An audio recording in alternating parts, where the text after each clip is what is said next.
2025. Madam Clerk, please call the roll. Trustee Johnson? Here. Trustee Lapidus? Thank you. Excuse me.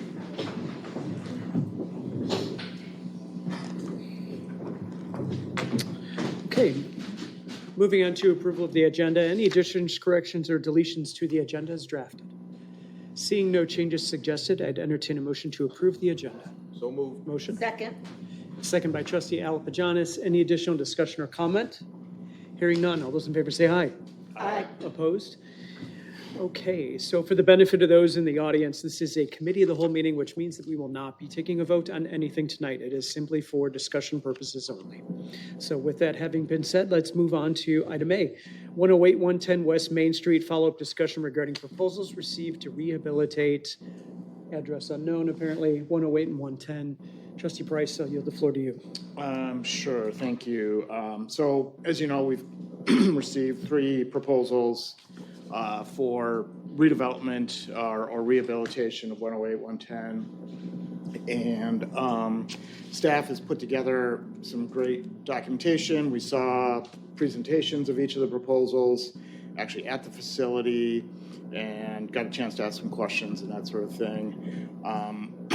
And was a lot of information between the proposals and staff's memo and all of those things. And being that I'm a bit of a spreadsheet junkie, I put together a spreadsheet that I put in front of you that helped me sort of, put some objective analysis on the different proposals. And so there was essentially 11 different criterion that I came up with. Some of it was based on what was proposed in staff's memo, and some other ones that I put in there.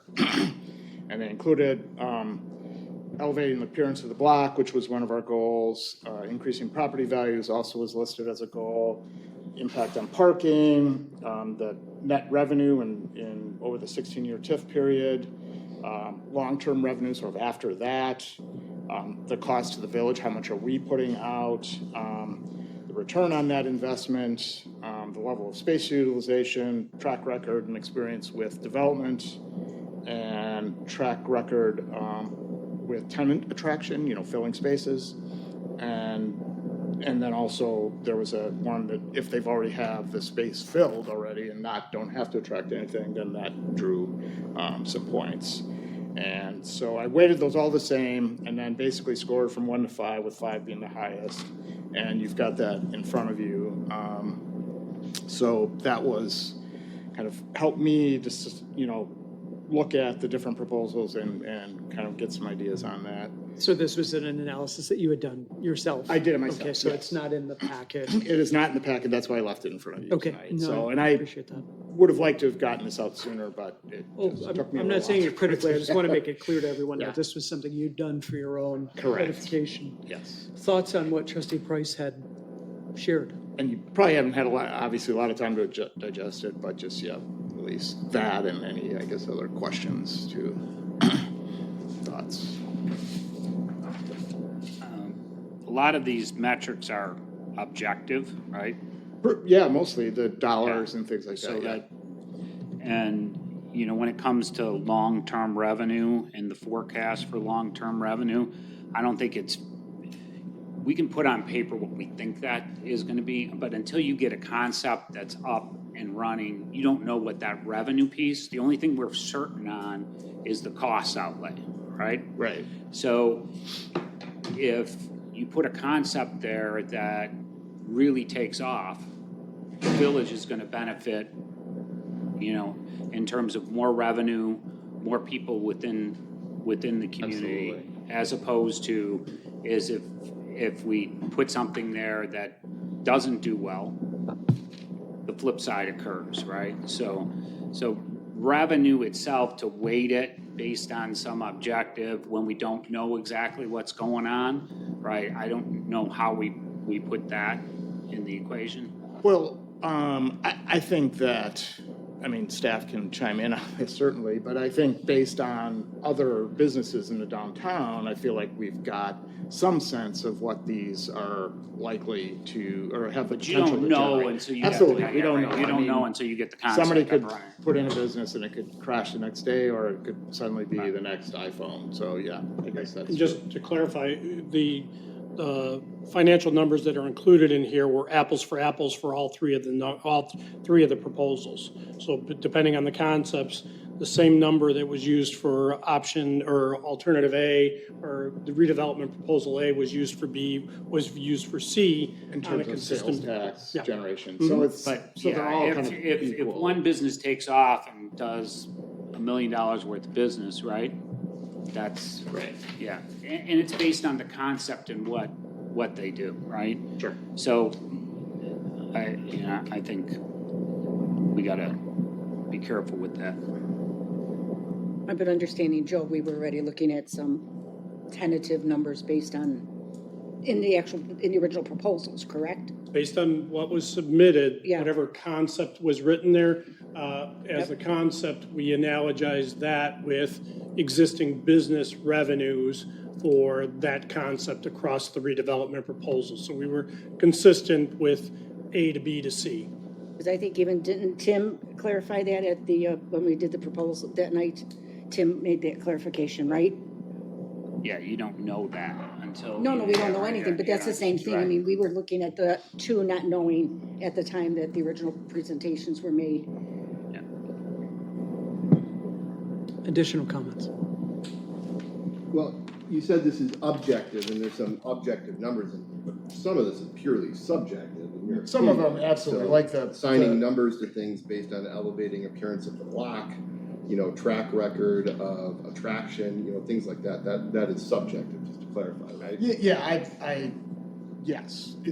Some of these, I mean, it's all numbers, but, and then some of these are obviously much more objective than others, like the revenue stuff.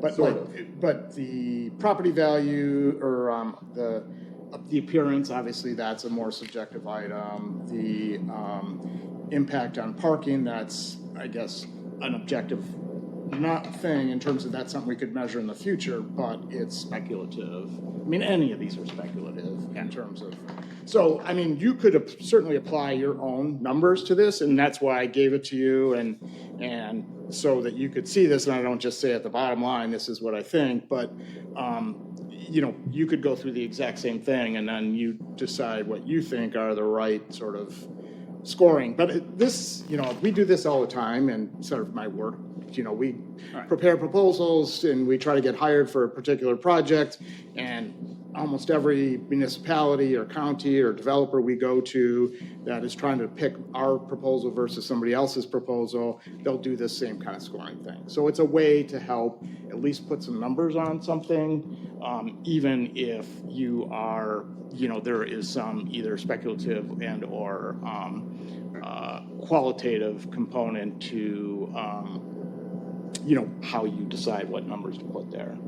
But I feel like, based on, what we've seen in the past of the different developers and kind of what their renderings were and kind of those sorts of things, that these were the numbers that worked or that I felt like were appropriate. But again, all of you, I'm sure, would come up with different numbers. Well, especially track record, experience, and development. I mean, if you're going one who has a lot of years in development, somebody who's just now starting to get in there, and they have a proven track record of A, B, or C, you're going to kind of, I would actually look at probably that, but then also see what the other person has in mind and what they're looking for the future. So track record to me, Right. So I mean, some of would these really fill some area there. Yeah, like a number of the proposers, or kind of two, have done a lot of development in our downtown and or East Dundee. So two of them have got a lot of experience there. The other two have certainly their own properties, but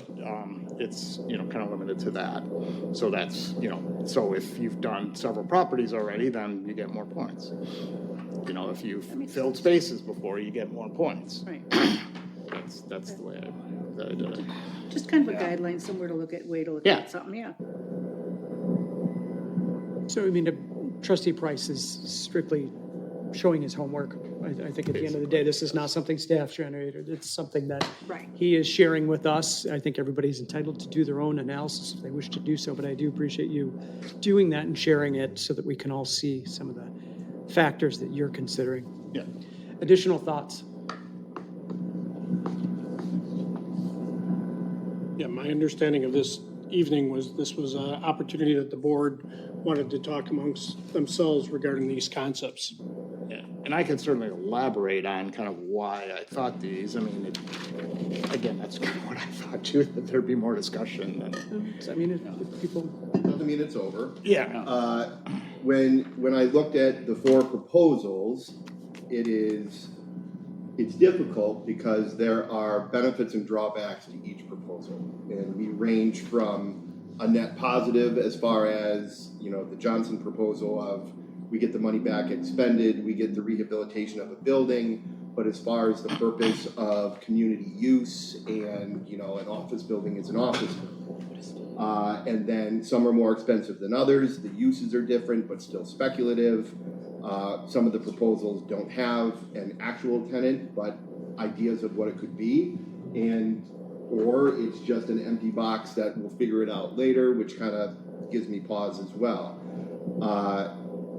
When we originally, for months after we purchased the property, I wanted to see what our vision was for this and what we were going to do with the space, because we had never collectively talked about what do we want to see here, what do we want to do. We talked about a lot of ideas, and if we were lucky enough to acquire the building, is it a total gut job? Is it a knock it down and redevelop it? Is it a pass-through that we talked about with overhead lighting in a restaurant? Is it business? Whatever it is.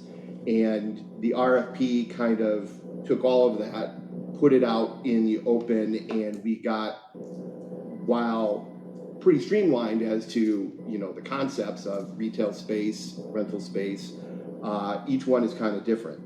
And what we originally talked about is liking to see it being 2 stories.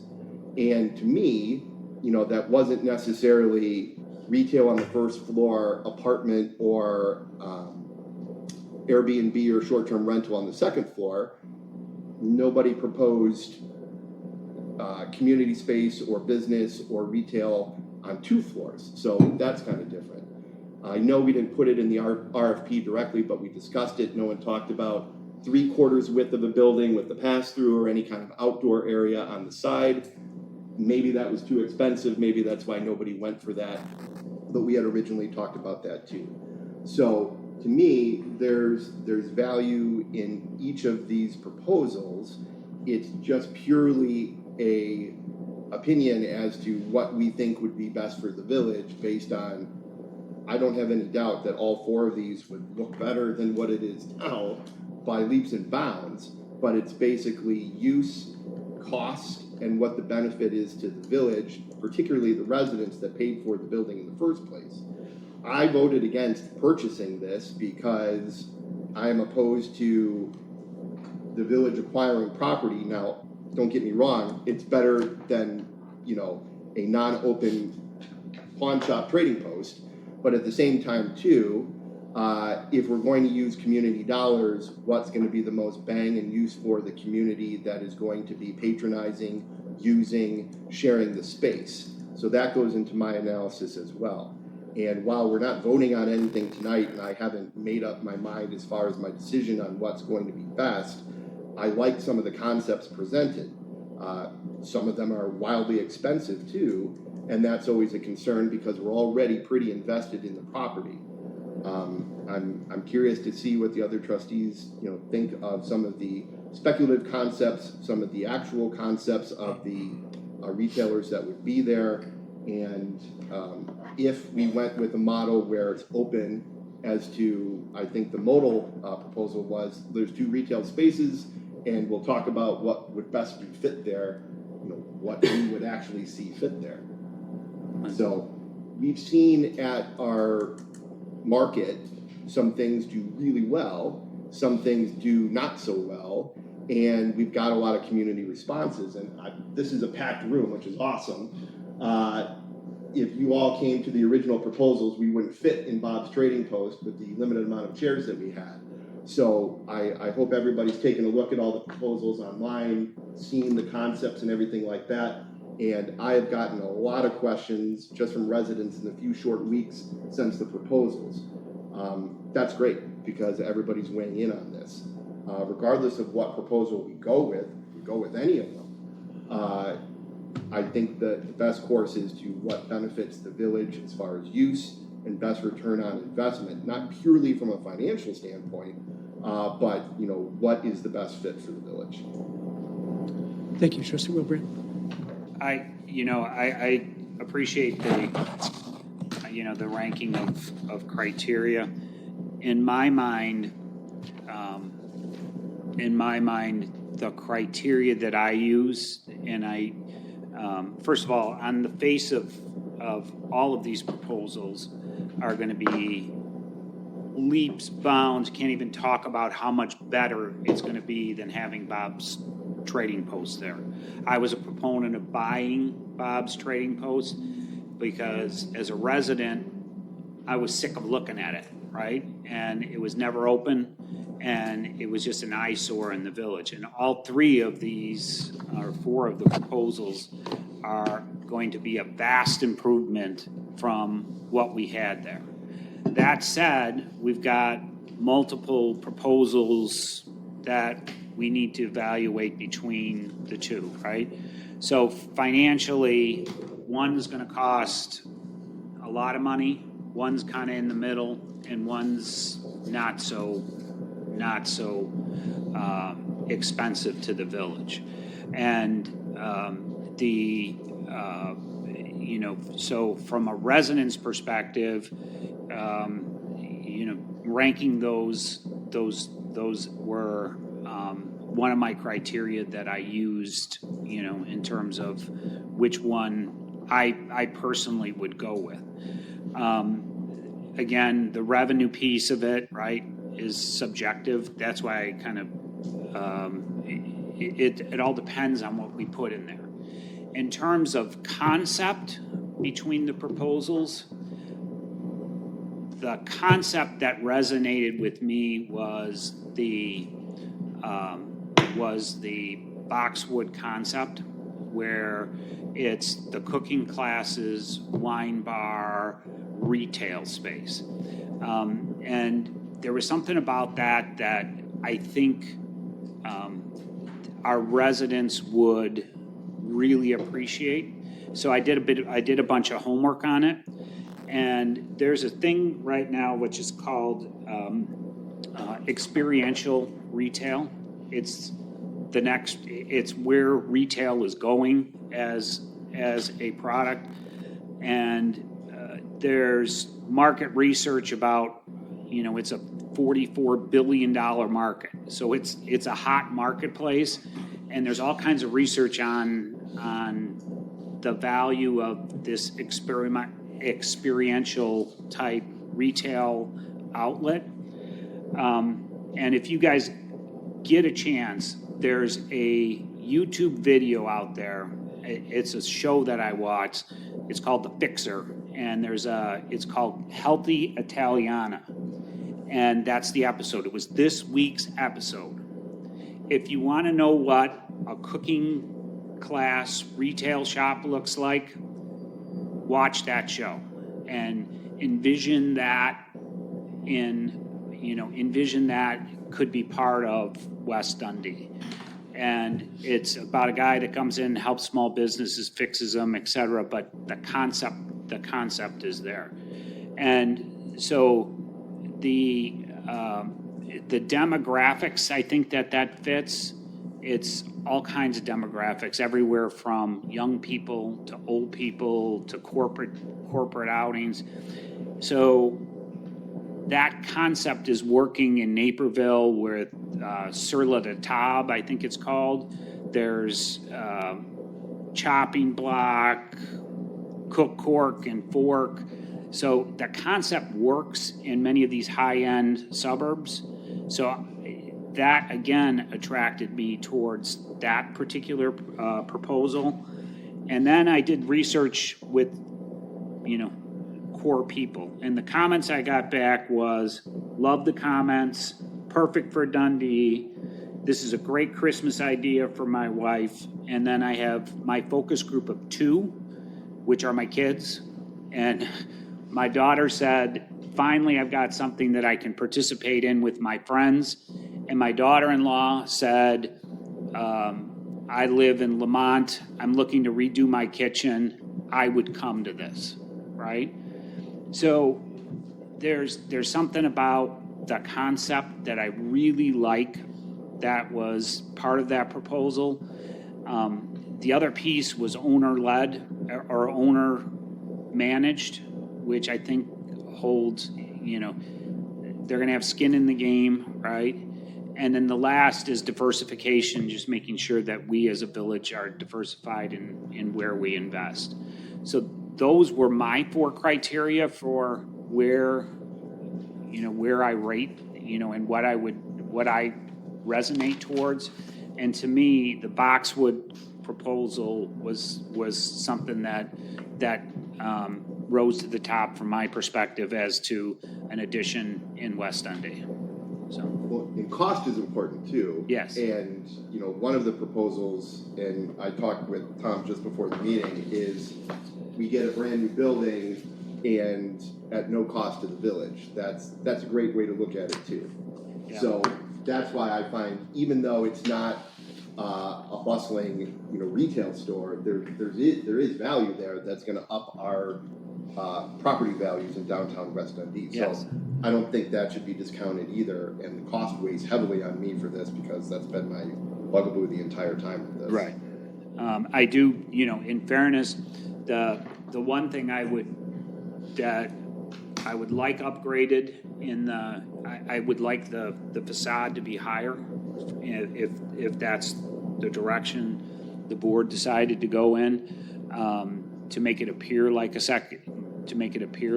it's taller. It does look out of place being the shorter version. Kind of like the motor. Like a faux second floor Yeah. type of thing, faux Right. front. But that's where my head is. I just have a question. This sounds pretty cool. I want to look into this and that. But this Healthy Italiano, and that, is that all they do? No, so this guy comes in and fixes business. So the business that they highlighted that he was going to fix was called Healthy Italiano, who did food classes. He helped them with their retail setup and how to get more revenue in the door. The business for the cooking class generated $1.1 million on an annual basis just by holding the class. The profit margins are through the roof because you can bring. In fairness, there was downtown Manhattan. But That was in Manhattan. still, But I mean, I hear what you're saying. you can get, it's Yeah. $130. We're aspirational. It's $130 a class. Oh, I watched the episode. I did. It wasn't doing well though, so I was the- thought it was odd that you used that as an example. It was the process that was messed up. But he bought her out, and he's paying her like $130,000 a year. 170 a year, 175 bonus. Well, He didn't, okay. and he let her operate But it her must have been business. more than she was clearing then. Because She's clearing $1.4 million I came away with a different conclusion from that episode. But I mean, if you think about it, Sur La Table and Williams Sonoma both failed in this area, and they both featured cooking classes. How do you think this would kind of fit in a space that would succeed? It's got the wine bar on the back end, so there's some diversification on the back end. I think the cooking class idea and that is still a viable concept for the town, right? What about tripods? They were down here. They didn't last very long. That was another experiential kind of event space. Blair, I see you in the audience. It was the one out in, by. Yep, right down there. So Blair, you were the landlord for a little while for that use, or was that prior to your ownership? Yeah. Okay, Yeah, it was the Trip-Ons that owned it. yeah.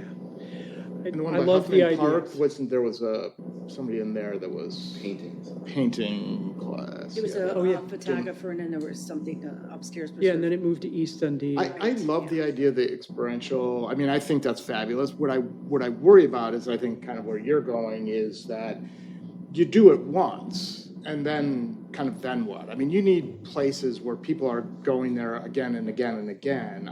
I'd probably take a cooking class, but I'd do it once. I'm not going every week. Yeah, but if So- you're cooking chicken one day and making charcuterie boards the next day, or it's Christmas cookies or whatever, you can vary that up. But it's also complementary because we've kind of pitched ourselves with boutique lodging, boutique weddings at the Bricks and Emmett's and Blue So you've got Root. Like, visitors we are to the now spaces, kind yeah. of the nerve center for all of those things. I guess the big question I kind of have, and I'm just going to look at Lauren.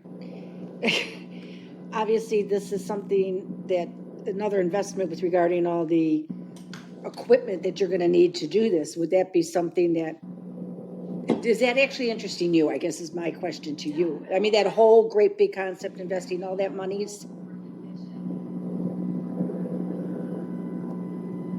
We have pitches, if anybody looked at Park guidance from a professional. Something that, okay. Because then we can have all these great,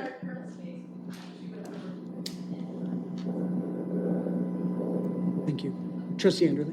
Well, you all know I believe in diversity of thought and diversity of ownership. And I was taken aback at the last meeting about this to hear how many buildings Blair owns. It was kind of like, well, I didn't know it was that many. So it's getting, I think it's a little dangerous when we have two people owning pretty much all of our downtown, because we only have this one little block. So I would like to see more diversity. A couple weeks ago, I walked by, picked up the A-frame signs from the market, and they were coming out of their building to pick up their A-frame sign, and she had just had a charcuterie class, and it was packed. I've been to open houses there, because I called you the one day and said the van was out there with the big trailer for Rock House. There was nowhere to park. Please ask them to move. I shop there. So for people who like to shop, there's really nowhere much to go here. I know that these are just we're talking about not necessarily going to happen, but our cheese people at the market, they stopped coming because we didn't buy enough cheese. The fancy chocolate shop at South Barrington, Arboretum, closed. They didn't sell enough fancy chocolates, but I know that's not exactly who you're going to have there. But I agree. I like the idea that they would be there, they're invested, they're not asking for as much money, and I like the fact that they're not getting out in front of their skis, and they're going to do that second story. They'll make it look like it's two-story and then do it later when they actually start rolling in some money instead of doing it all up front. I think on the cost part, though, we need to differentiate a little bit about how the sort of the timeline on that money. So two of the proposals were only asking for the value of the building up front, and then they were getting paid through the TIF based on, the increases. So, in terms of cash outlay, there was kind of nothing there. Well, I guess three of the proposals. One of them actually was paying us, Johnson. Well, no, Boxwood said they would Boxwood, buy the building for I wasn't 100% clear on Boxwood. So they were paying for half the building, half the cost of the building, but then there was a request for grants for the interior and exterior improvements, and I think that would be upfront. Another 4. So that one, there was actual cash outlay, whereas the other ones didn't have any cash outlay up front. It was just the value of the building. Yeah. And then we get paid back again. And we pay out over time through the TIF, so. And you So have to- so you the have to- exposure that we have is less, for that, so. Right, and you also have to evaluate what you're getting in return. Well, and also, You're investing more, but you're getting additional square footage, additional activity, additional revenue streams. based on the concept. So you've got to take a look at the investment numbers versus what the potential returns are. Yeah, absolutely. And the one that was certainly the biggest total investment between giving them the building and the TIF money also had the largest, rate of return. And, again, some of the, you have the numbers, but that one, it was the biggest investment, but was also the biggest return. That's just residential on the second floor. So there's a difference too. If there was retail on the first floor and the second floor, or there was some concept that used all of the building, a residential apartment takes up a parking spot all the time. Any time of the day that person could be there. A business will be within working hours and then vacated. So that's something to consider too. Just by adding a second floor that's residential, whether it be short-term lodging or apartments, I mean, the aesthetic of the building goes up, but that doesn't necessarily mean that's return on investment for retail sales tax dollars or people coming in to use the space. If there was a business on the second floor and the first floor, there's more for people to come and draw to. None of the proposals offered that, just residential on the second floor. The Sitewell was right away with the second floor. The Boxwood proposal was maybe later. The short-term rental, 2 bedrooms on the second floor. So, to me, that's not the same as the whole use being retail, or a restaurant or something that's mixed use like that. But was the Yeah, I think the residential, though- Sitewell retail on that whole first floor? Whole first floor, all of them are essentially. Right. But recognize second floor retail is very difficult. Would you? Yeah. Let me ask you, Someone's gonna be going up let me the ask stairs this without an question though. elevator. Do you believe that the village would be better off if the second floor was an office utilization versus the apartment? I'm not saying any of that, Joe. I'm just saying to pay for, we talked about having a second floor. That's what the village, when we broke it down and said what we saw with that space, we like the aesthetic of the second floor. But that doesn't mean that has to be apartments. I know that works with some of the finances for some of the developments because that recoups some of the money. But at the same time too, it's, where's the advantage? Is it as good as if it was not an initial outlay of another $500,000 just to get a second floor? Right, and that's Yeah, what I'm that would be asking considered. based on Correct. based on a pragmatic look at the uses. Second floor retail is probably very unrealistic. It doesn't occur in any of our Well, nobody's downtowns. proposed it, so that's not even a consideration. I'm saying Right. as I far wouldn't as use the second floor. unless you've got an elevator and stuff like that. If you're gonna have any of your citizens, But, or your but, senior but citizens. we're doing also it. talking about the downside of the apartments with one parking space being taken. But you're also not One whole factoring parking in space, the yes. fact that that's one additional body that resides in the downtown to frequent restaurants that we do have in the area. That's usually what happens when you're in the immediate neighborhood. Yeah, I think you said it before that, having all of those residents, temporary or otherwise, is going to help these businesses. So I think that that's valuable to have residential up there. Well, and we've heard And that. if presumably their car is parked, but if they're also using one of the shops, that base would be taken up anyway by somebody that drove there. So My maybe they drove point there the day is, before. even though we discussed a second floor immediately, we don't need a second floor based on some of these concepts unless it doesn't work for the developer. So my point being is for an extra $400,000 or $500,000, there could be a second floor, but there doesn't need to be based on we're liking the concepts on the first floor retail. Yeah, and I think that's sort of an aesthetic and sort of, contextual preference. For me, that's a pretty important piece. I think having at least the facade work right for the downtown, and that second floor does that with the windows and everything. So to me, that's a pretty important feature that goes beyond just sort of the financial part. But 2 of the proposals were second floor facade, but no actual second floor, At least for 5 years. right? Yeah. So again, the aesthetic, yes, the outpay of money, no. Yeah. I think you just need to look at I mean, again, if you look at the numbers and how it works out, I think that outlay of money, you know, it's an investment, and if the investment comes back, I think that, you know, why not? It gets more money, actually, so, Speculative. yeah, they're all Right. speculative. Every one of them, so, yeah.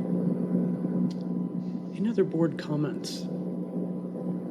Okay, we have a number of folks who signed up to speak on this issue specifically, so if the board will indulge me, I'm going to give them a chance to speak to this in the event none of them wants to stick around for the lead service line replacement discussion. So first off, we have Lori Mooney, who wishes to talk about this particular item. Ms. Mooney, if you could come forward, please.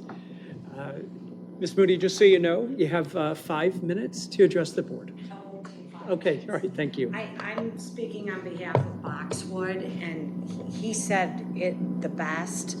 But outside of the experience, her shop is adorable. And it keeps me in West Dundee. And I've lived in West Dundee for 20 years. And it keeps me from going to St. Charles, Arlington Heights, Geneva, where all the boutique type places are. She keeps revenue in this city because of what she has retail. I can't imagine what she'll do in the experiential side of it, if you will. If she chooses to And do that. I go every other week, and then when I'm done, I go next door and I have a coffee, and then sometimes my girlfriends, we go to Emmett's. So that store doesn't just bring money to that store, it brings money to all the surrounding businesses around it too.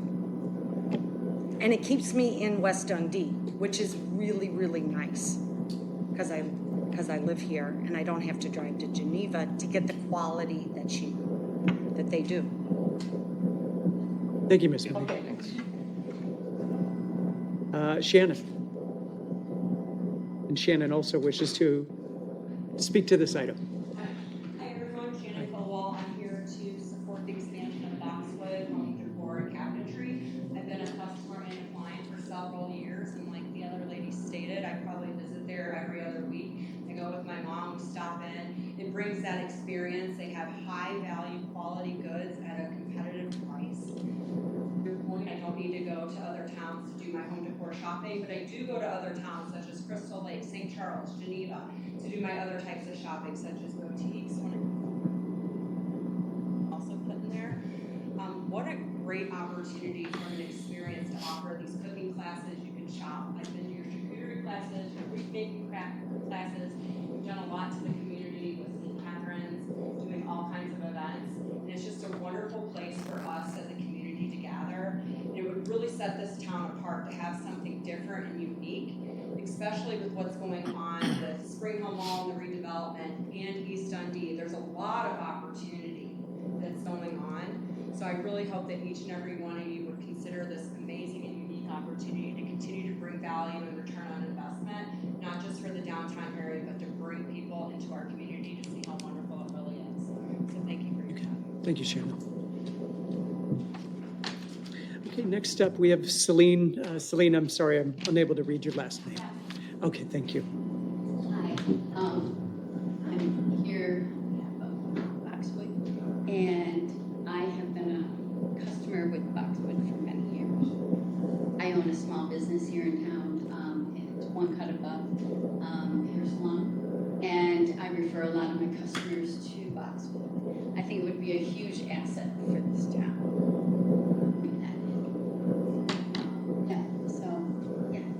Thank you. I appreciate it, Celine. Okay, next we have Julie Hay.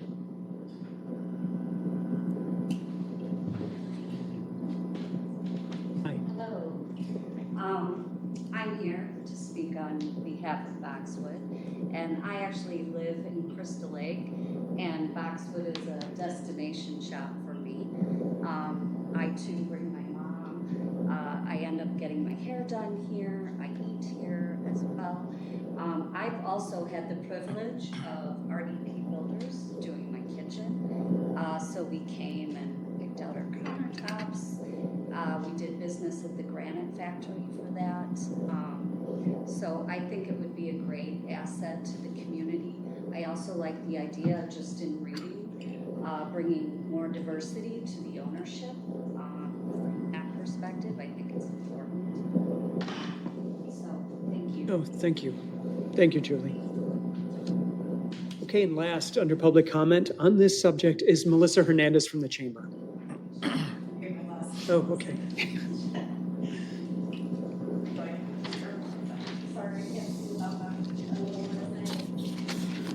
Not gonna scare you, this is not a full 3-page speech. Okay. But I gotta make my font big, because otherwise I can't read it. Okay. So, thank you for your time tonight. I know most of you know me here, but for the record, my name is Melissa Hernandez, and I have served as the president for the Northern King County Chamber of Commerce for nearly 20 years. The Chamber serves the businesses in West Dundee as well as the surrounding communities. And in these 2 decades, I have been deeply committed to supporting our local businesses, and I believe I have earned the right to stand before you tonight to share my thoughts and concerns regarding this RFP for Main Street. Sorry, I didn't know the address, but now I don't feel so bad. Over the years, I have watched developments happen in all 5 of these communities. And frankly, sometimes it doesn't always seem to make sense. What I've learned is that developers often focus on creating something they believe will have sustainability, especially when they live in our communities and they want to see it thrive. But even with the best of intentions, this doesn't always guarantee long-term success, as opposed to someone who will be willing to occupy the space and have a direct stake in its ongoing viability. With that, I have always admired West Dundee.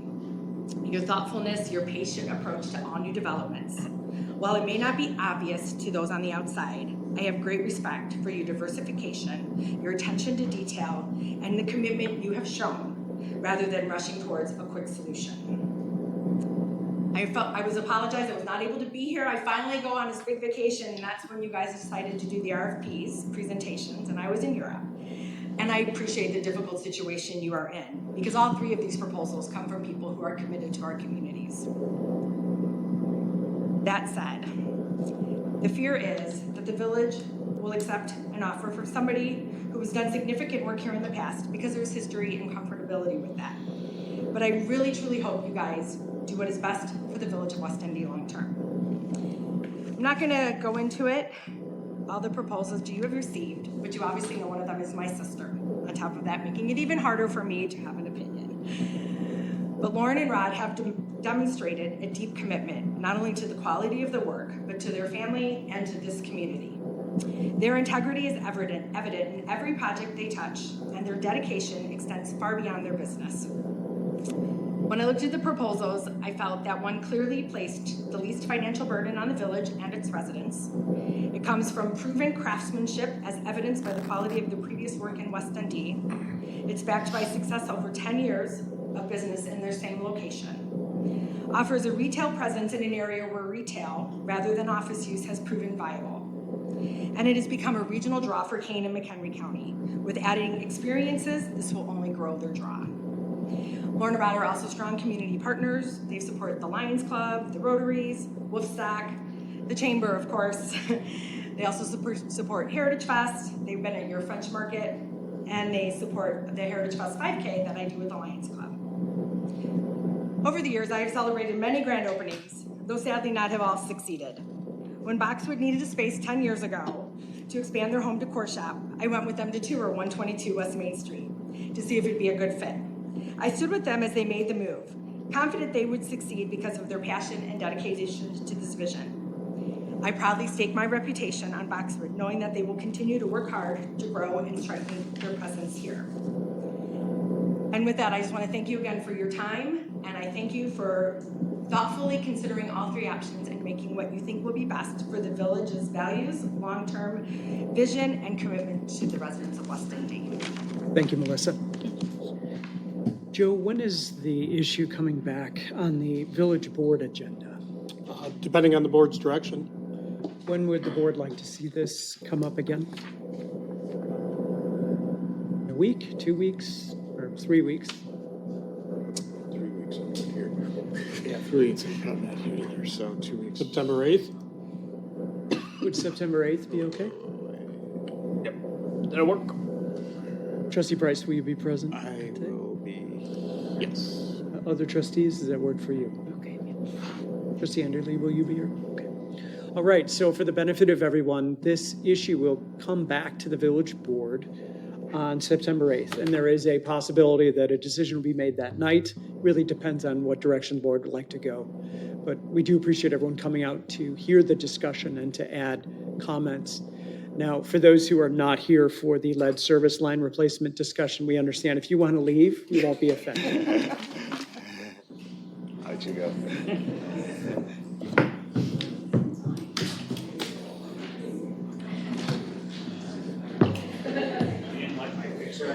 Oh, I loved the episode. I was surprised he bought her out. I know, but yes. Yeah. I was surprised that he wanted to take her aboard and kind of have her run the rest, because I don't think so. I mean, that was the best outcome for her, I think. My point was get a hair salon I don't disagree, and I like that stuff. That's it in action. Yeah. I know we wanted something to break these.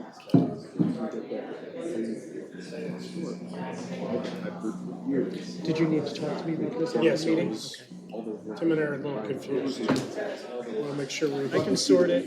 Yeah. That's actually not I want to make sure I understand. Yeah, and I don't, I mean, I don't know. I'm not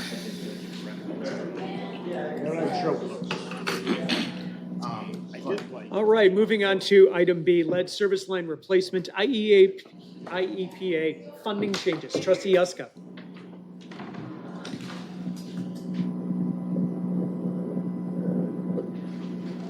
Trustee Yuska? I didn't know what they were signaling. Oh. I don't think there's second. As we have been made aware, we were able to secure a loan for the first phase of this project, and we have 3 phases to be done over the next 3 years. But what happened since last time, or since we secured the money for phase 1, which does need to be paid back, they have changed the parameters, and we no longer are in a position to qualify for those monies to be used to replace the lead service lines for phase 2 and 3. Having said that,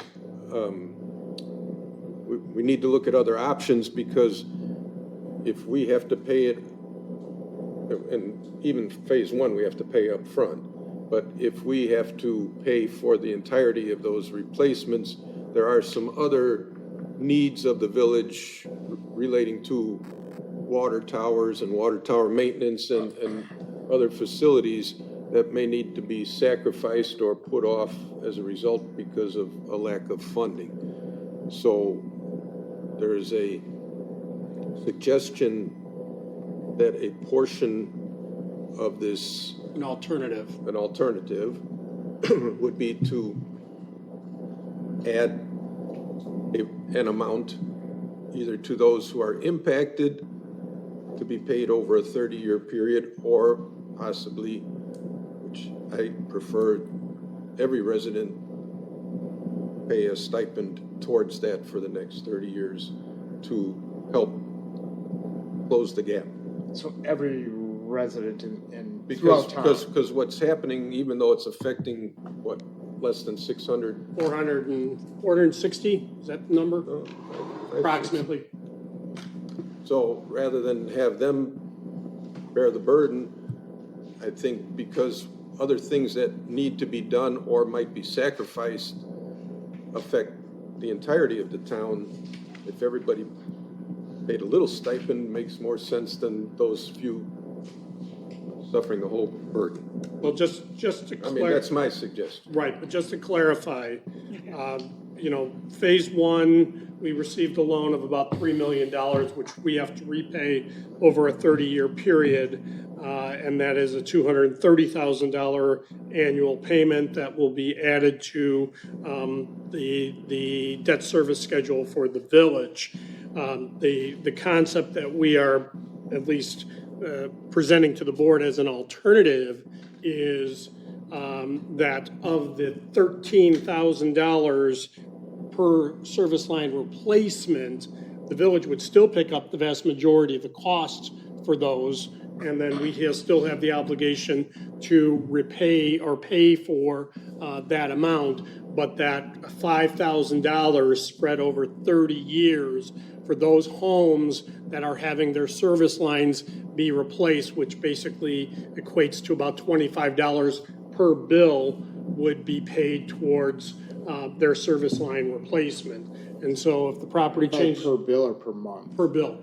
Oh, because I think your memo Said per month. said per month. No, I think it's per bill. Per bill. Per bill. We only bill on a That's month. good news. No, you bill every other month. Right. We bill on a Right, bill. bi-monthly basis. Bi-monthly basis. So it'd be $25 times So it'd 12. be $12.50 a month, correct? Right, but we don't bill on a monthly basis. Correct, but just so everyone's clear. it's So, $12.50. Okay, because it said per month, not per bill. Yeah, that's what I thought. Okay, thanks for the clarification. Right, But the rest of it is paid by the rest of the village. Right. Right. right, correct. The rest of this is, you're picking up through the capital costs of the village, no matter what. Based on your numbers, the approximate cost to do one house is about $13,000. If the resident that owns that home is paying 5 of it, 8 of it per home that needs a lead service is being absorbed by the village to pay the rest. Right, and just recognize, before the loan funding, under the loan funding agreement, it would have been paid completely by the village under the debt service schedule, and we would have built that into the capital cost. But with the old funding, we would have been reimbursed that back. No, here it's a loan, right? We have to expend it, so. What changed from the original plan to the current one where it's a loan? Phase 2, no, it's always been a loan. We never qualified for direct reimbursement. Our median income levels, everything, we did not qualify for direct reimbursement. We only qualified for a zero interest loan. So even like 2 years ago when we were talking about this, it was always just a loan. Right. Okay. So there was two numbers in there. There was an expense number and then a capital number. What are we, for the 460, what's the total? Is it 7.3 million that we need? Yep. To do that? Okay, that's the big number. Right, and we're getting a loan, we're fronting the $3 million from tap-on fees that we've received from new development, and so we're fronting that money, and then upon expenditures, we are receiving a $3 million loan payment back to us, which we will then reinvest back into the lead service line. So the budget that was presented to you in May anticipated $3 million expenditure, $3 million loan, $2 million expenditure, $2 million loan, $1 million expenditure, $1 million loan, so that that $8 million was going to be repaid over a 30-year period, and then we were building in that debt service obligation into the annual capital cost. Now the problem is you have nearly $5 million of lead service line replacement that we have to fund that is going to take away from other capital needs for the organization over the next couple of years.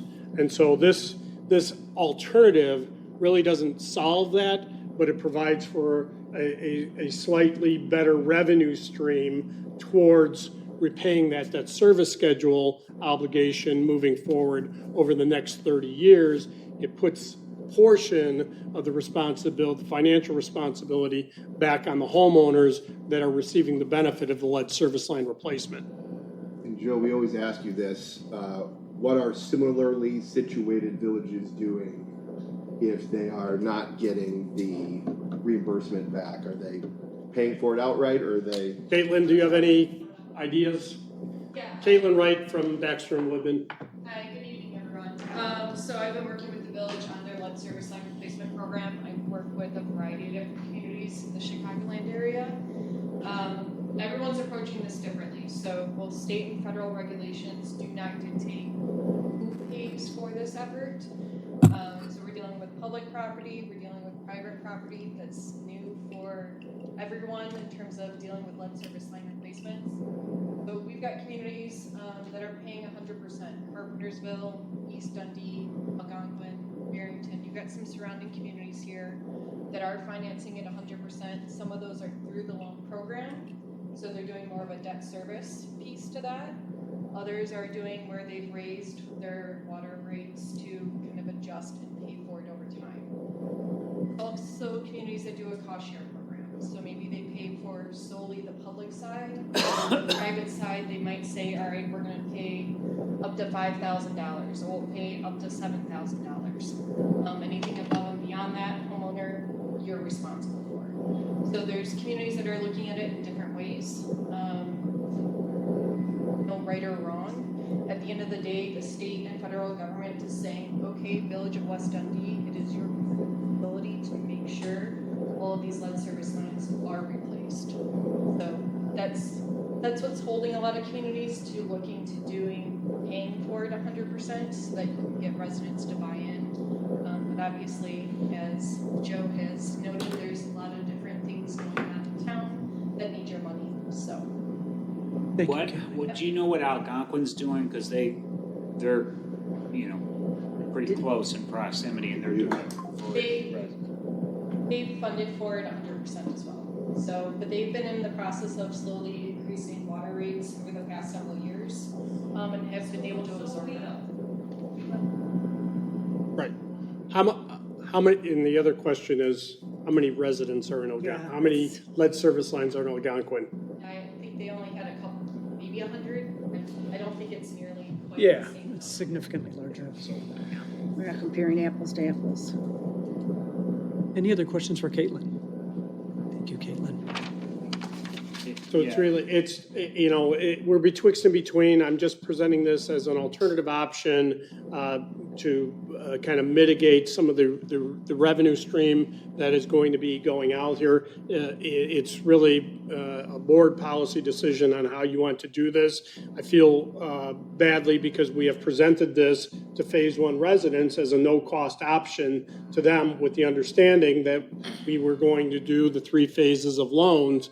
It doesn't appear that we will qualify for Phase 2 and Phase 3. So that, and before we start this project. Joe, the reason we don't qualify is conditions have changed dramatically. Right, the federal so government, there is not no. any issue of ours. No. It is just a sea change in Washington. You're still gonna get, you're still gonna get residents that say, you told me this was gonna be free, right? And Things change.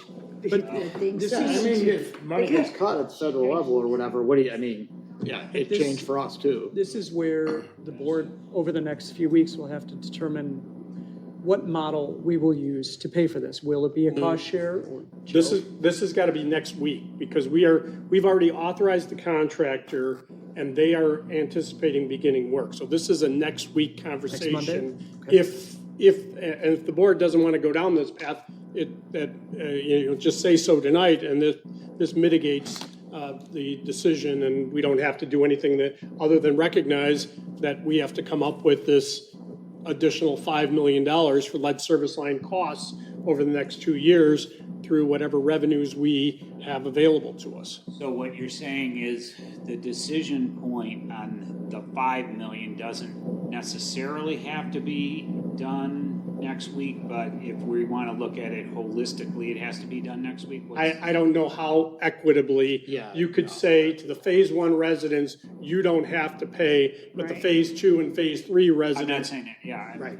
I'm not saying that. Or the think people Tristan- that don't have to replace their line at all will be paying for those that do. So if you remodeled your Not gonna house, go over very big on my side of town. right, and if you remodeled your house or I can bought say in the that. subdivision, you're subsidizing everybody else's. I mean, That's they always right. say the joys of owning an old home is literally like the money pit sometimes. I get that. I live in one.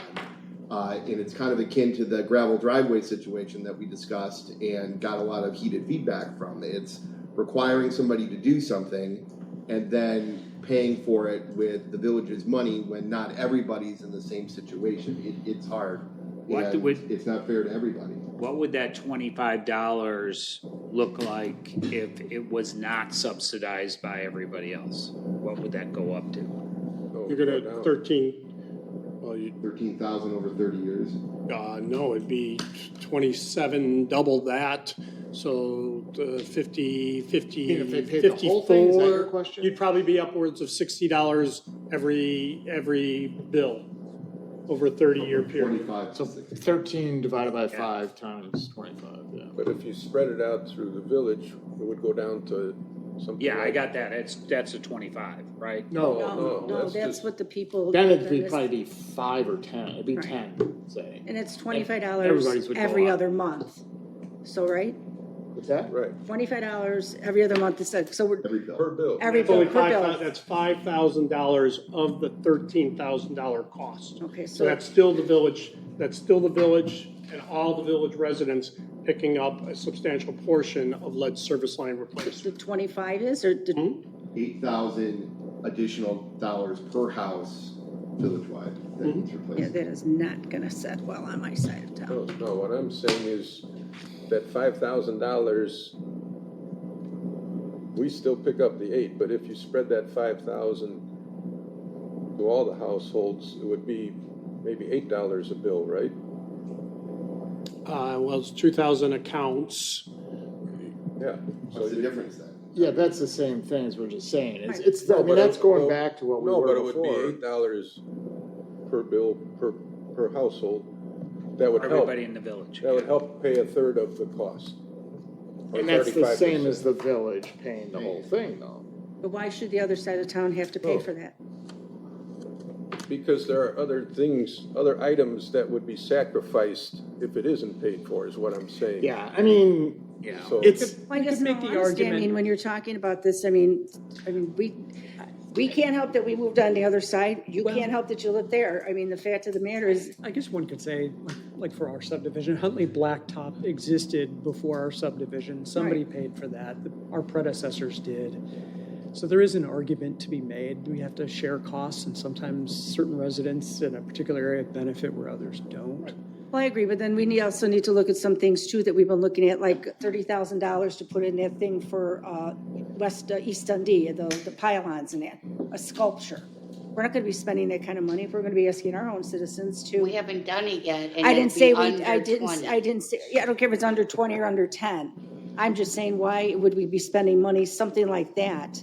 Because frivolous art brings leaf. people into a Yeah, into the let's- area. let's try to- let's It try to could keep- be let's compare cosmetic. one thing Let's- here.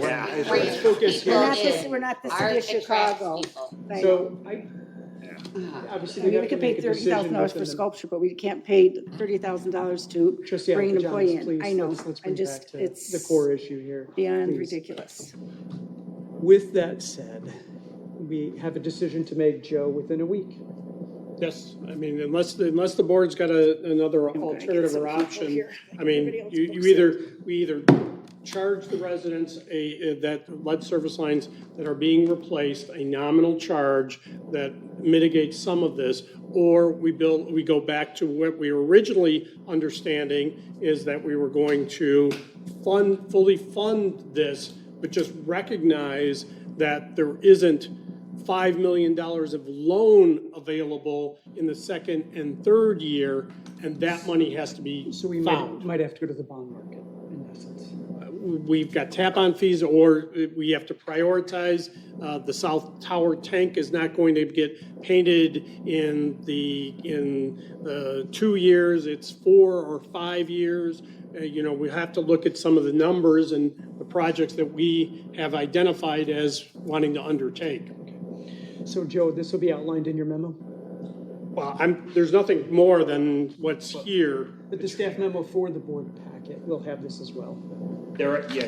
What I heard was there's 3 different options, right? Maybe I'm hearing wrong. Option 1 is spread it across everybody, right? Do nothing. Do nothing, and we stay with our 3-phase lead service line replacement, understanding a $3 million loan, and phase 2 and phase 3 are not loan eligible, and we have to Do nothing, right? we have to Not do nothing, rework. but continue the course Continue that we the course. planned before, The right? second option I heard was like, raise the amount for those that are impacted, right? And then I thought what Andy was saying was the third option would be to spread it. That's what's gonna happen with option one. That's the same. That's the same as It's that. the It's village money, option it's the one. village money. Yeah. No, but I'm saying you add that to the bill to pay, the water bill to pay. Right, but it's gonna, As you would have Just done. labeling it. right, it's gonna, the reality is your capital fee on the utility bill will go up across the entire community by some dollar amount. Right, right. And to, trustee Thomas's point, like calling it out on the bill, lead service replacement, and what do you mean, I don't have lead service? That seems like it's gonna create a lot more ire than. We're also we telling just people have it's to- just on that capital thing, but we're not telling them what it's being used for. And I think once they find out what it's being used for, they're gonna be upset, and they are going to find out. Better to be transparent. That's Yeah, exactly and right. it's- yeah, That's it's exactly right. That's- Because if I just said that and I found out that it was going, I mean, granted, we are all a community and I get that, but it's a little hard to swallow and, we're getting hit on, It's It not is. dissimilar from schools. I don't send any children to. I don't 300 either, and trust me, schools. 60% of my bill, my tax bill is that, and it infuriates me, There's yes. a cost of living in a community and, Right. there But it are, has to be there are done. those I that agree. benefit from Yep. other, with certain programs and those that take advantage of other programs and those that don't, but it's the programs that we offer that kind of make us better as a whole community, so. Well, yeah, I mean, we pay for the garbage in it, I mean, we give a lot of the amenities, and I think that's one of the greatest things too, with everything that we do give as a village, for as small as village that we are, we do offer a lot of things to our residents, I mean, we really do. Could I just know the number if it's just those that are affected, what would that number be on their bill? $25. No, if it was 13,000, Oh, if it was the whole amount. Correct, I'm just curious. So about So 60. get out your per bill. calculator. someone get a calculator, it's $72 $72 bi-monthly, right? $72 $6 a bi-monthly. month. So, Alternatively, we work out, it's the entire community, it's about $14. okay, so $72 every other month, so it's about $6 a day, did we say? Is that what you just said? What did you say? I thought it was That's like 72. 36 a month or 72 per bill. 36 a month. $10. So 36 months on $30, so it's like an extra $1 a day, $1.50 a day, right, per month? I mean, if we were gonna figure it out that way, right? 30 years. For 30 years. Right, okay, well, for And that 30 would- years, but and it's, Joe, I'm assuming You're a that numbers when the cruncher. house sold, that would still be. oh, yeah. Yeah, it it has stays to with be. the bill. Right, it's not right. with the- That's the advantage of Yeah. it doing on the bill. It doesn't matter whether you sell or live there the entire 30 years. The benefit is to the house, so the utility bill would be paid. So it's less than a cup of coffee, let's not go to Starbucks. Go on. So it sounds like you're softening towards. No, we're gonna see what's gonna happen. So, and just on the flip side, there are things like, some of the newer subdivisions have detention basins, and that subdivision has to take care of that stuff that's not village-wide. So, I mean, we've got some stuff where village pays for everything, even though it benefits one neighborhood, and we've got other situations where it's the other way, so. Right, we provide refuse service to every single-family duplex and 3 units or less. For multifamily or any of the commercial, the village doesn't provide refuse service. So there are there are always those disparity of services that, where lines are drawn, so. Right. Well, you hadn't registered, but I'm certainly, if the board is willing, we can take questions from the group. Okay, please. Depends on how I'm gonna answer it.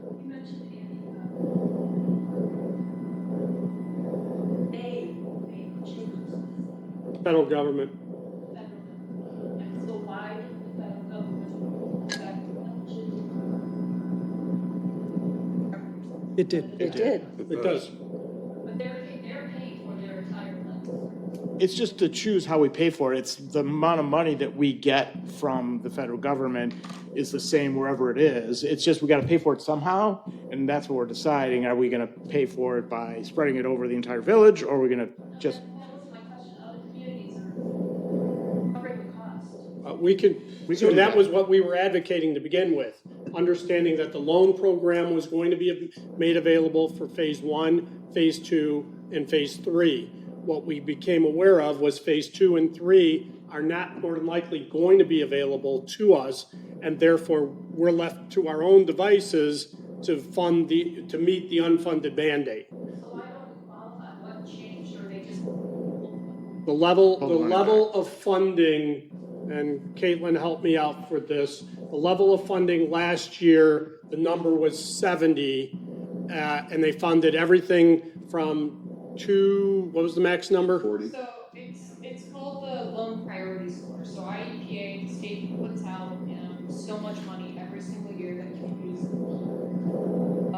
How that is scored for lead service line replacement work solely is based off of census tract data and your lead service line per capita. Last year, when the village applied for those funds, there was less communities that were asking for funding. So we were not competing against higher scored communities. So every community that applies gets a score from as high as 450 down to 0, based off of 7 different pieces of census tract data. That's your median household income, social security, children under the age of 6, homes built pre-1990. There's 3 others that I'm missing. And that number, the lowest score that was funded last year was 70. West Dundee had a score of 120 last year. So we're within that range. This year, the lowest score that was funded was 240, and West Dundee's census tract data changed, and they had a score. We're near the window in terms of funds that were. So those funds were maxed out. When you go down the list to a 240, then the village is down at 80. So it's outside of the village's hands. It's based off of census tract data. There's nothing the village can do to change that. There's no way for us to raise your score. We're very locked into that scoring system. Thank you, Caitlin. I think it's also worth noting that for West Dundee, we have roughly 400 units that have lead service lines out of a community of roughly 2,000 units. But in Algonquin, by contrast, much larger population and a far fewer lead service lines. I think they number about 100. So for us, it has an outsized impact that's not necessarily prevalent in larger communities. How do we find out if we're on that list? I mean, we're 1891. Yeah. How is the testing done? When we changed out, we did an inventory of the entire community when we changed out all the water meters over the last 2 years. So we got in to every house and identified every address and lead service lines. That was by the water meter replacement. Yes, we identified what type of material was feeding the house coming into the meter. No, we That's what we can, found we can out. tell you exactly, based on your address, whether or not yours is on the list or not on the list.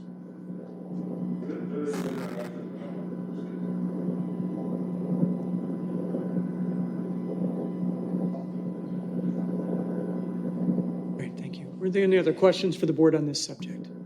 Hi. I have 2.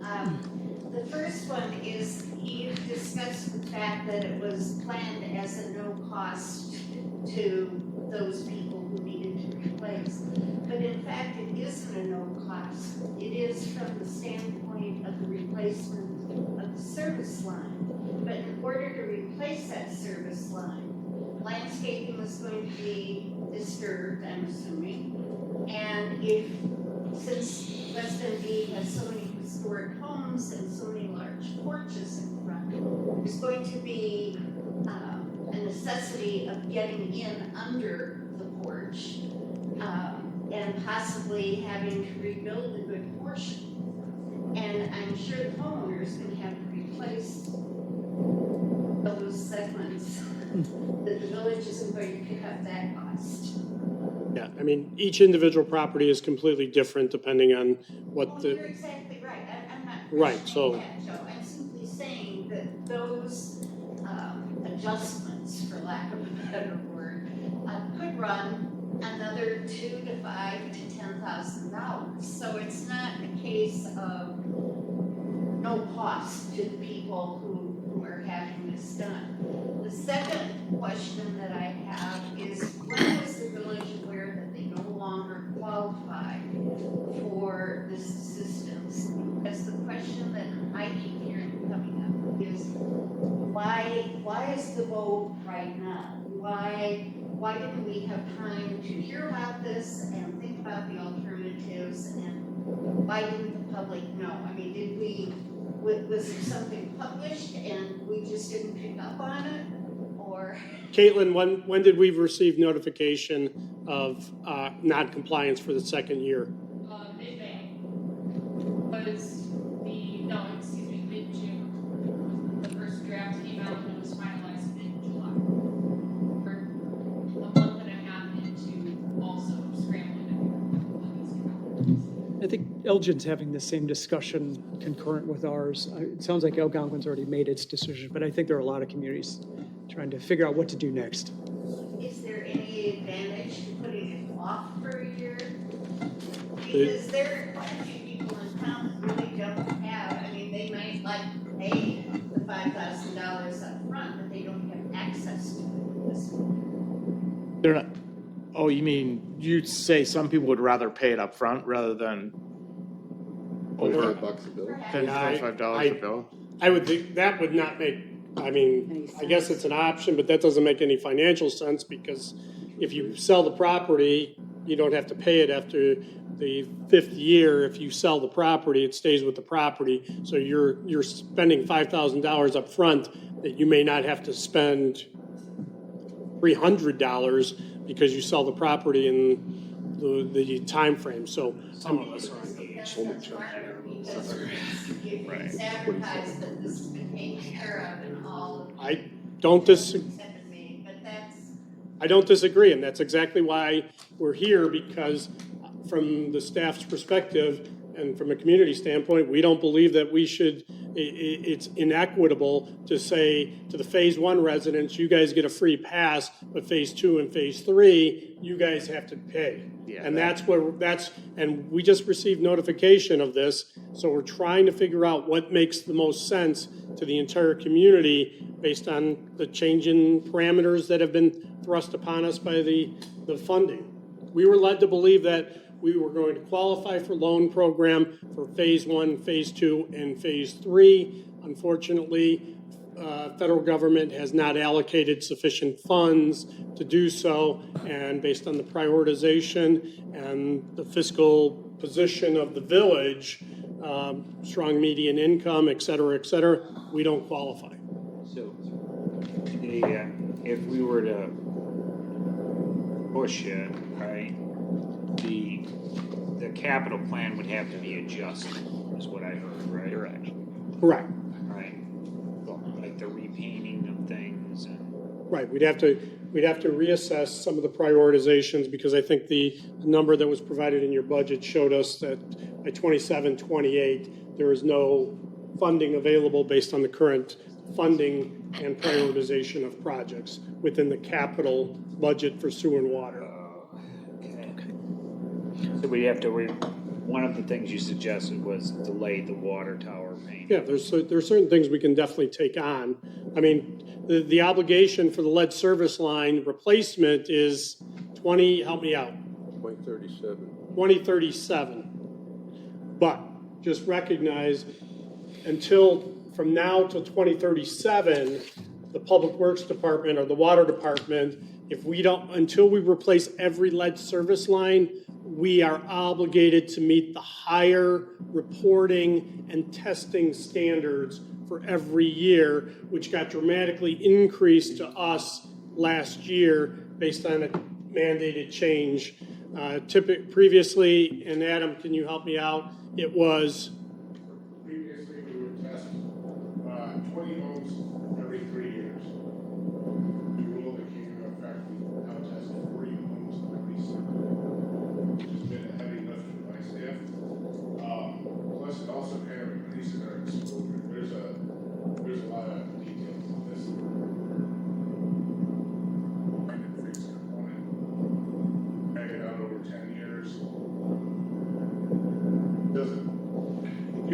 better planning, you can spread it out, but you won't. I will be good to fix it. As a leak in theirs, we're not allowed to fix it. That could be not clean inspected. Not to be said for it off and getting it done, but just cross it off the books. I think you also have an optic of the residents. Why didn't they get done? Which is why we adopted the plan we put forth to the board, which was presented, was to get all 460 done within a 3-year period. I think dragging it out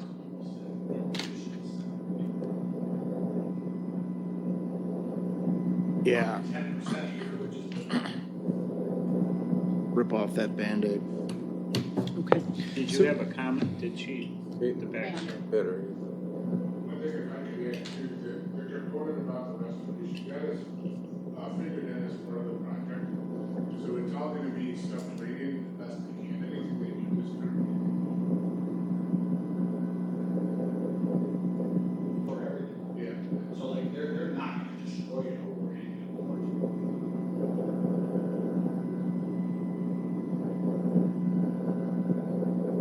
I think the village can share that information. And more at ease.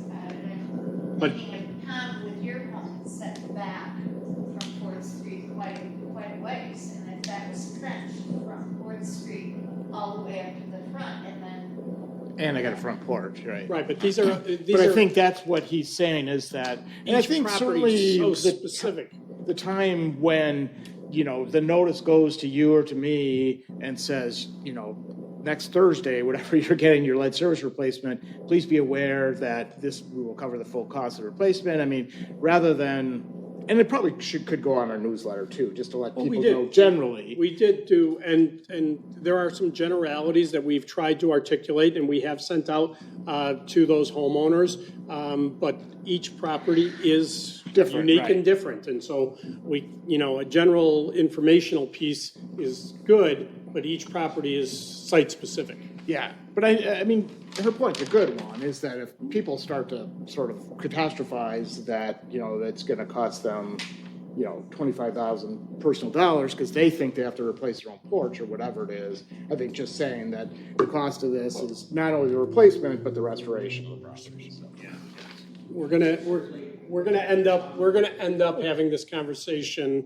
more than once, I'm sure. Well, and because what it's going to happen is you will have holdouts. You will have residents that won't agree to won't it. insist and won't allow for the service line to be replaced. And we will be contending with that issue at some point in the future. But we still are under, I mean, that's Yes. not an excuse, is it? I know. Yeah. Yes. Eric, you had just said something. We have a pretty robust web presence on this. Restoration. Yeah. There will be several points of correspondence. For residents by us and the contractor.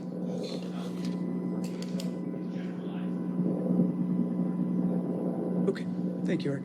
Caitlin, somebody said that you had your hand up. I was just emphasizing earlier that the restoration effort, more often than not, is considered trenchless. There'll be a pit kind of near the water main where that's located that might be in the street, like in the parkway. And then there's normally another pit located near where the exterior shutoff valve or P-box is, that's between and your curb. Everything else, if the property works out correctly, is underneath the ground until you get inside the home. So more often than not, that's the way that we're seeing contractors do it, that's the way they want to do the work. So if there's a property where that doesn't work, that's very hands-on coordination with that property owner. I would assume that the majority of the work being done under this first phase, as well as phase 2 and phase 3, will be done. Okay, thank you, Caitlin.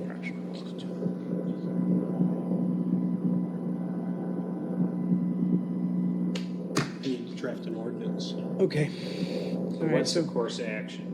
So we have the two options. I just want to do a quick straw poll to give staff some sense of the direction of the board. We, again, are not taking official action tonight. So Trustee Anderle, are you leaning one way or another?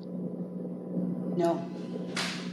Sorry. You're not leaning, or you? No, I, you know, if we have to pay, Joe. we have to pay. What else Okay. is new?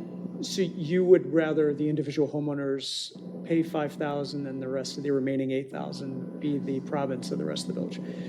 Trustee Alpagianis, I think I understand your position. You are averse to any type of subsidy? Yes. Okay. Well, it's not a subsidy. She wants a Cost sharing. subsidy. Yeah. Cost sharing, right. Yeah. Okay. Trustee Well, Johnson? there has to be cost sharing, right? If we have to, you know, I'm not a fan of charging residents more, but So yeah. the 5,000, 5,000 pertinent to the property, and then the 8,000 for the remainder of the community. Trustee Elska? Same. Same. Trustee Price? Trustee Wood? With the Cheryl's. Okay, Which, all right. I'm not Wait. saying. No, they're not the same. So far, Cheryl Alapagianis is the only one that wants the whole village to pay the full amount. Wants the whole village? No, Well, let me- let me- no. Let's clarify your. Let me just clarify this. Based on what I'm hearing, what we will draft up and present to the board is an ordinance amending the capital charge for those affected residents to be billed $27 on a bi-monthly basis. That's the draft ordinance that we will prepare and present to you for next meeting. And With the the, remainder being paid by the village Right. through its typical budgetary process. right. And then there is no, what's the stay the course option? Village pays everything Yeah. with the loan for 3 million and the approximate 5 million without a loan through some means. So there's no surcharge for the people that have lead services. So do we need to straw poll again? Yeah, let's start again. Yeah, I'm just trying to understand this. So Trustee Anderle?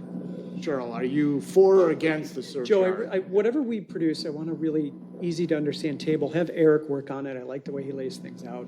It just will help us make the decision. You draft it based on the straw poll, but I want to see a table. $27 Okay, per all bill. right. Trustee Alpagianis? I do not want the other side to pay anything, so however that verbiage is. Okay. Trustee Johnson? Village pays for it. That's where. No $27 per No bill. 27, okay. So those that get replaced pay the 27? Correct. Including phase one? Yes. Okay, yes. Trustee Price? $27 per bill for the ones with service replacement. Trustee Wilbraham? And I feel like we've made an offer that we can't retract on phase one, and that's why, I'll hesitantly go with the $27.